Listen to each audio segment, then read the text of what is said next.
வருது. இரவில் யாருடனாவது பேச வேண்டுமா? உங்களிடம் 5 ரூபாய் இருந்தால் போதும், தோஸ்த் ஆப்பிற்கு வாருங்கள். இப்ப ரொம்ப அதிகமா வந்துட்டு இருக்குதுங்க, இந்த வாரம் ரொம்ப அதிகம். தோஸ்த் ஆப்புக்கு வாருங்கள், ஃப்ரெண்ட் ஆப்புக்கு வாருங்கள். உங்களிடம் 6 ரூபாய் கூடவா இல்லை, நெட்வொர்க்ல இருந்து அனுப்புறான். பிஎஸ்என்எல்ல, ஏர்டெல்ல, எல்லாத்துலயும் நெட்வொர்க்ல என்ன அனுப்புறான் தெரியுமா? தனிமையாக உணர்கிறீர்களா? எங்களோடு பேசுவதற்கு ஆள் இருக்கிறது.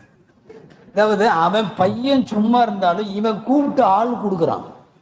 இந்தா பேசு, உன்னோடு பேசுவதற்கு பெண்கள் காத்திருக்கிறார்கள், உன்னோடு பேசுவதற்கு வாலிப பெண்கள், யுவதிகள் காத்திருக்கிறார்கள். இப்ப ஃபர்ஸ்ட் எடுத்த உடனே சாப்பிட்டீங்களான்னு கேட்கிற மாதிரி இரவில் வீடியோ கால் பேச ஆசையா? ஆரம்பிக்கிறதே அப்படிதான் ஆரம்பிக்கிறான். நான் சொல்ல